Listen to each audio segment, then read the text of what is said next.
En faisant vraiment tout ceci-là, ça t'évite vraiment de continuer à faire ces mêmes erreurs dans la nouvelle année et ça te prépare mentalement, tu vois. Alors la deuxième des choses que tu dois absolument faire avant de commencer 2026, ça sera de te fixer des objectifs clairs. Et quand je dis de te fixer des objectifs clairs, ce n'est pas juste t'asseoir comme ça et dire que oui, je veux devenir riche. Non, tu dois vraiment les écrire. Pas 20 objectifs, pas 30 objectifs, juste 5. Tu les écris sur papier parce que tant que c'est dans ta tête, on n'appelle pas ça objectif, on appelle ça souhait.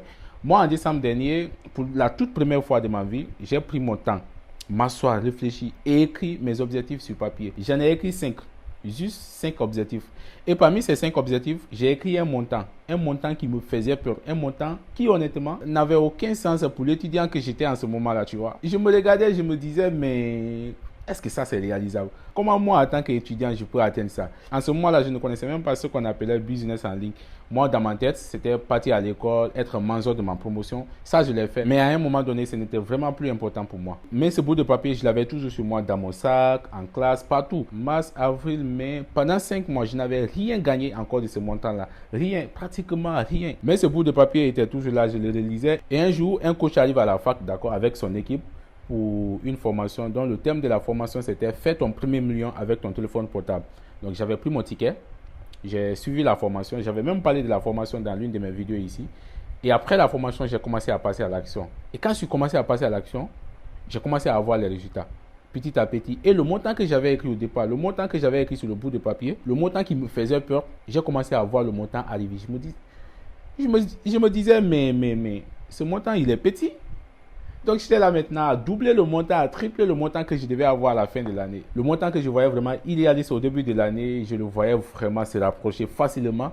Et en ce moment-là, j'ai commencé à penser grand. C'est vraiment là que j'ai compris que oui, écrire un objectif, c'est vraiment puissant. Et c'est justement ce que je veux que toi, tu fasses aujourd'hui. Prends un cahier, pas ton téléphone, dans un cahier. Écris seulement 5 objectifs. Pas je veux réussir, pas je veux être riche. Non, des objectifs smart, des objectifs vraiment smart. Écris le montant que tu veux faire d'ici la fin de l'année 2026. Écris la personne que tu veux devenir d'ici la fin de l'année.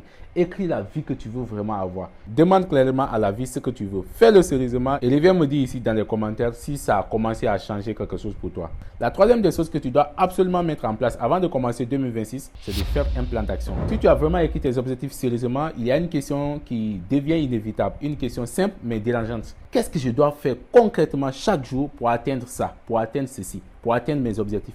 Et c'est exactement la troisième chose que tu dois mettre en place pour bien démarrer 2026. Parce que soyons honnêtes, tu ne peux pas garder les mêmes habitudes, les mêmes compétences et même le même niveau de discipline et espérer des résultats totalement différents en 2026. Ça ne marche pas comme ça. Pour avoir plus, il faut devenir plus. Moi, quand j'ai écrit mes objectifs, je me suis rendu compte d'un truc simple.